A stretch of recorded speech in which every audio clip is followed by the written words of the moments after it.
Hello once again, and thank you for joining me in this home buyer series. And as a reminder, I just hope you find some of this information useful, obviously, and that'll help you kind of have some tips, some tricks, and some know-how in order to get you that dream home you're looking for. So once again, thanks for joining me. And today we're getting into the very exciting topic of contracts. So basically, we're well into the process of we're past the financing, we're past the how to look for a home and getting homes to look at, and so now you found the one and you're really excited.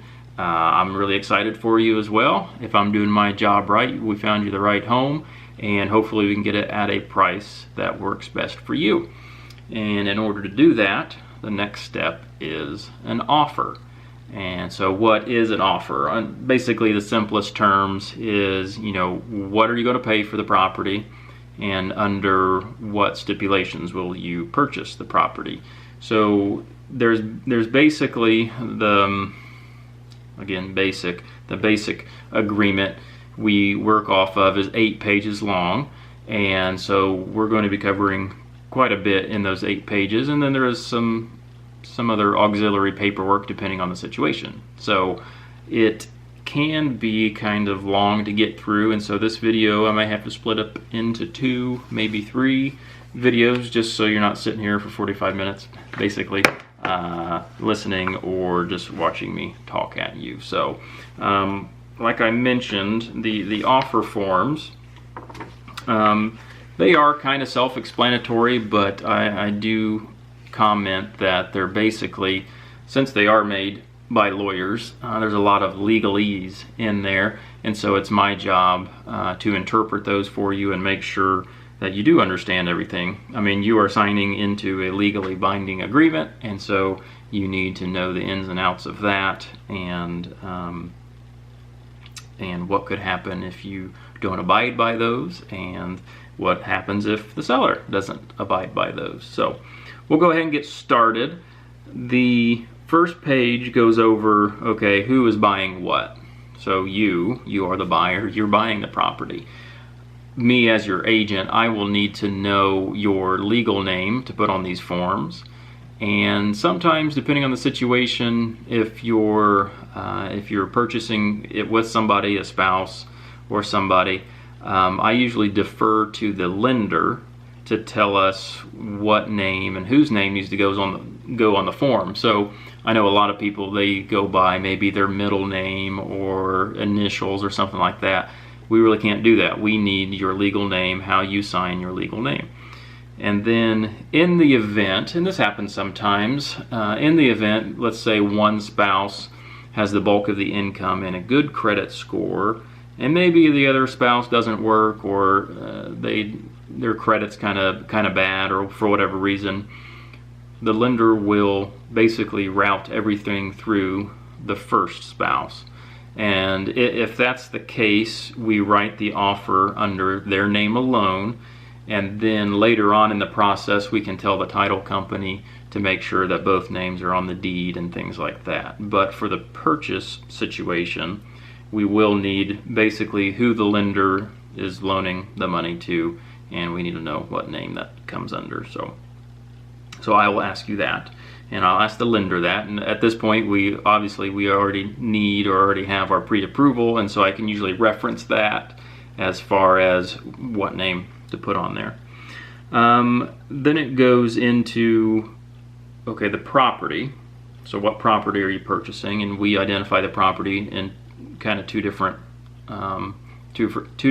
styles, and one is the address of the property, so 123 North Main Street.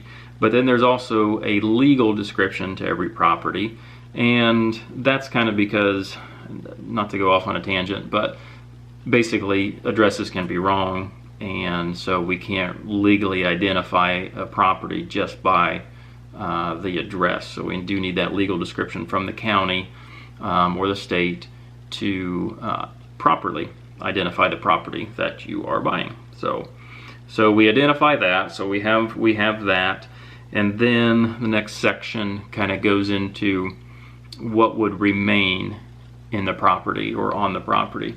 So basically, the rule is if something is permanently attached, let's say to a wall or to the floor, that typically would remain with the structure. It's counted as part of the improvement.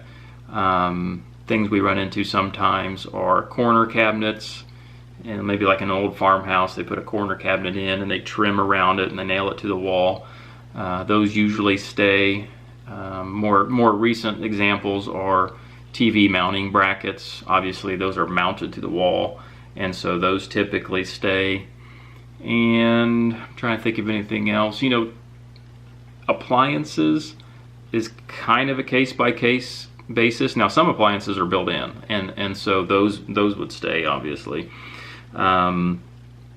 Depending on the type of water heater or water softener, if there is one, those may stay. And you're hearing me say may because every house and every situation is different. So what I defer to is there's a whole paragraph of what typically would stay, right?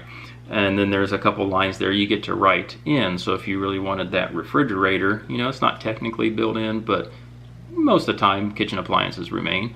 If you really want that, make sure that it stays, we'll physically write that in. And what I defer to is if there's ever a question on, I wonder if that thing over there is attached enough to stay with the property. I'm going to write it in just so everybody's on the same page and we don't get closer to closing, then all of a sudden, that thing has grown legs and walked out of the house, which can happen and does happen. So when in doubt, we're going to write it down. We're going to write down even the water heater, even though those people don't take those out per se, we're going to write it in because some of them are rentals and we need to know up front if it is a rental. You can always ask for other things like personal property of the seller, and they may even advertise, hey, here's the house, wonderful 3-bed, 2-bath, whatever. But they would say, with acceptable offer, 0-turn mower to stay. Well, it sounds like a good deal if you guys can agree on a price.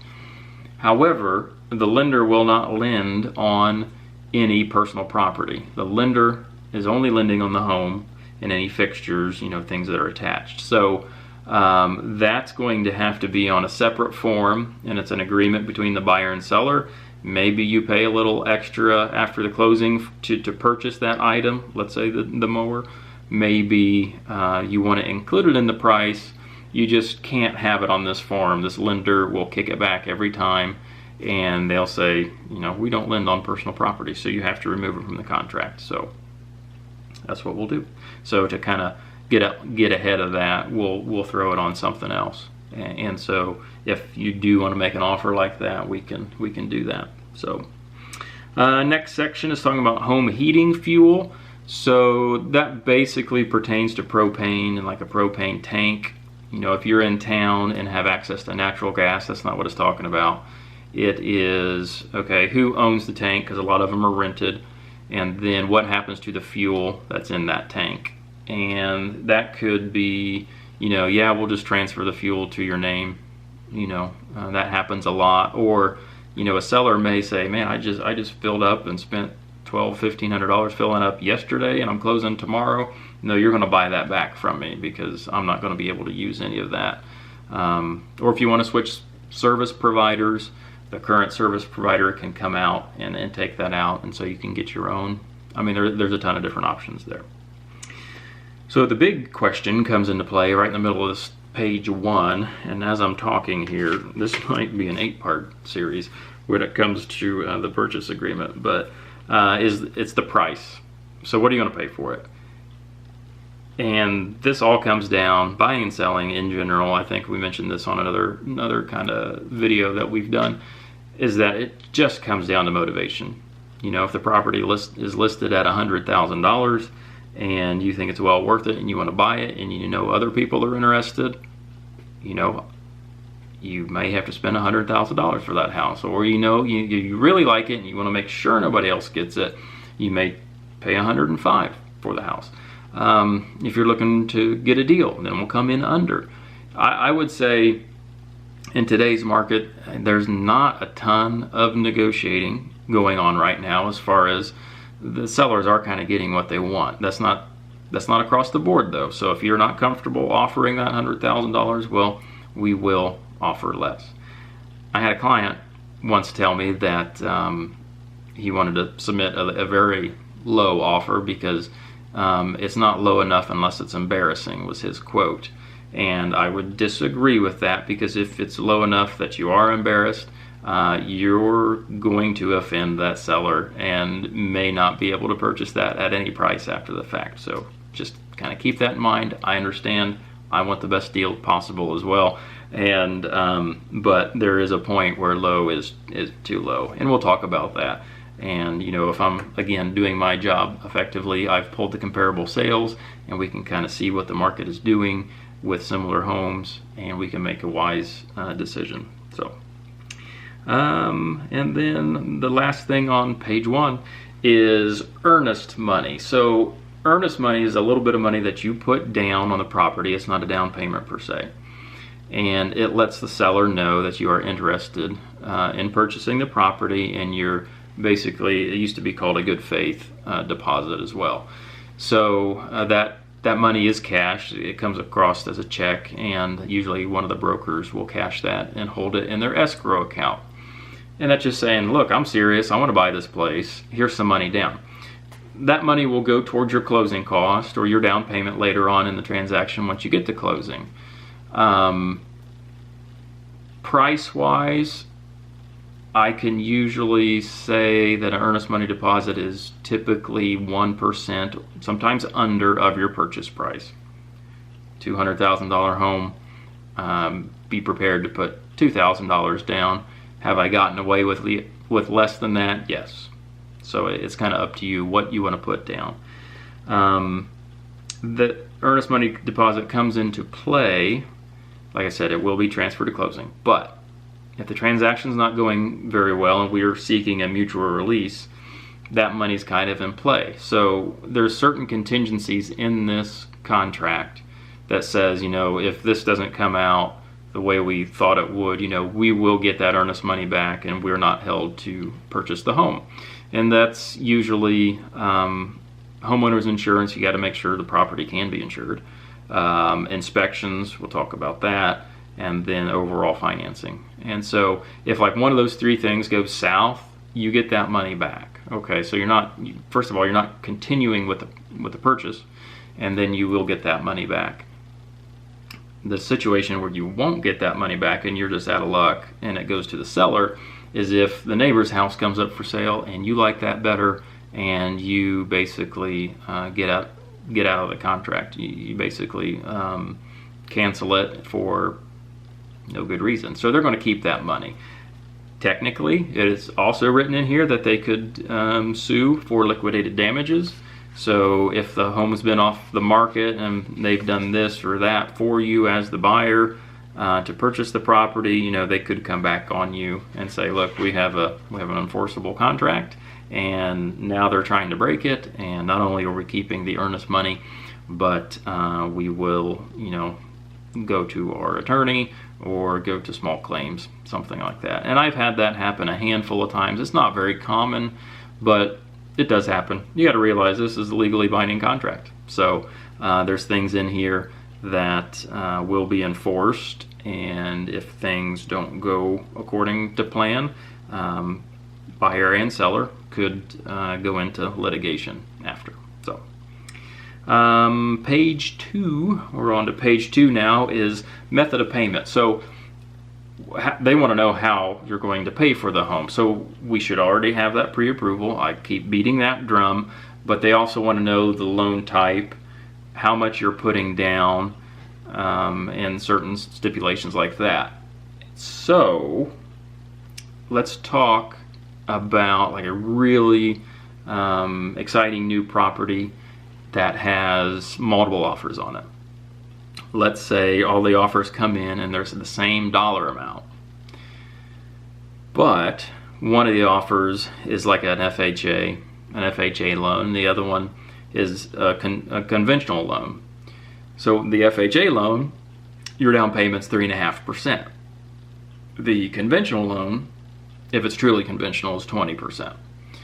So working on behalf of a seller, If everything else was basically the same within those offers, I would tell them to highly consider taking the conventional loan over the FHA loan, sometimes for less money too. And here's why. The conventional loan is just an easier process. The government's not nearly involved, and we talked about this kind of in the financing section as well.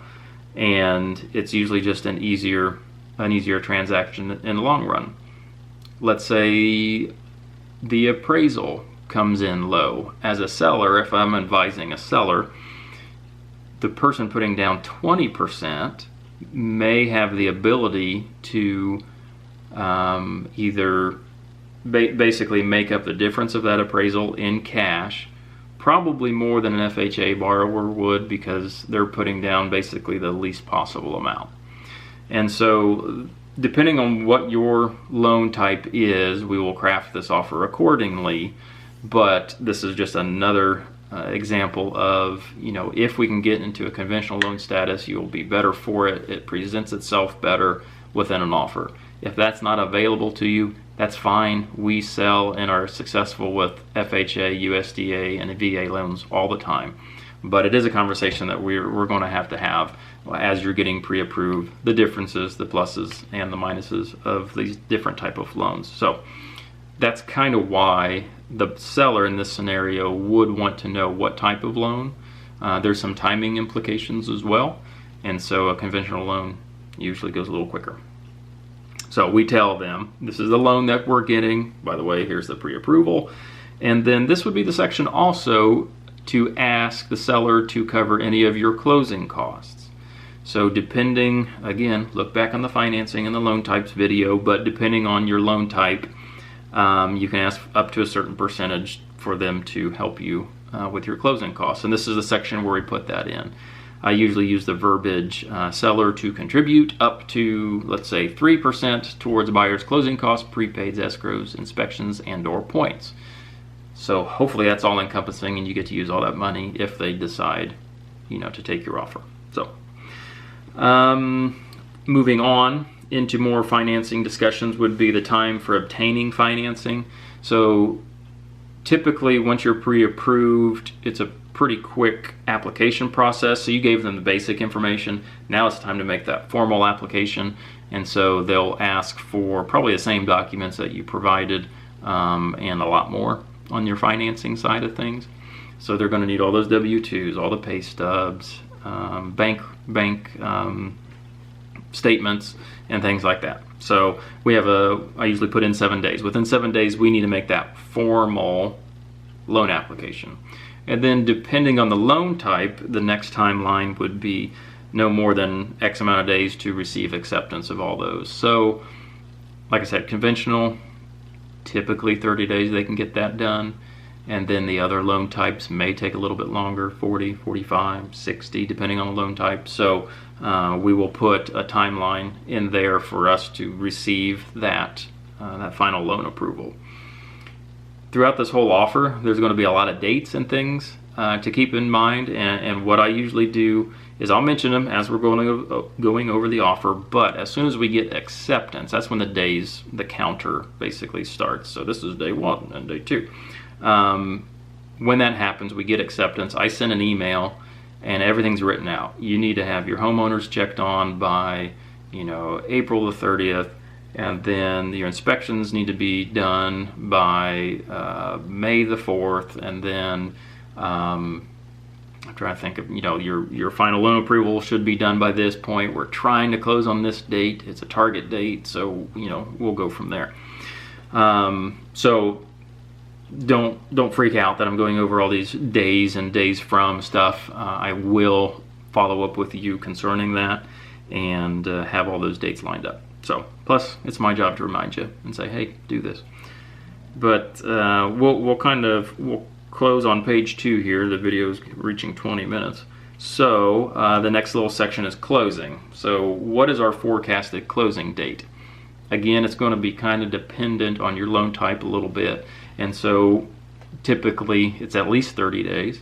If you're purchasing with cash, we can do it a lot quicker as long as the inspections are fine. Now, if you're buying just kind of a project house or an investment and you don't want to do inspections, that's up to you. It'll make the process go faster. But then sometimes we have to wait to make sure the title company can get all their work done in time. So the closing date, we'll put a hard date on there, forecasting 4 or 5 weeks out. And then that's, like I said, that's a target date. That's not unfortunately, we kind of rarely hit those dates. We've seen a lot of delays this year. It was a weird year anyway, and so you were usually about a week off. I try to pad it a little bit, but things usually come up and we have to delay a week. So don't put that in your calendar. Don't schedule your moving van, stuff like that, until we get closer to closing. That's just our target date. And honestly, if everybody's done early and everybody's fine with it, let's go ahead and close early. But we'll do our best to meet that date. Just don't be surprised if we can't, and if we have to delay a week or two. There is a fee to the title company that we have to mark who's going to pay for that. This is for the title company to basically gather all the documents and do all of their work for everybody, basically to make sure everything's legal and recorded and all that good stuff. And the options there are for the buyer, you to pay for that, or the seller to pay for it, or to share equally. I would say 90% of the time it's usually shared between the buyer and the seller. Then, as a seller, they would want to know if your purchase is contingent upon you selling another property.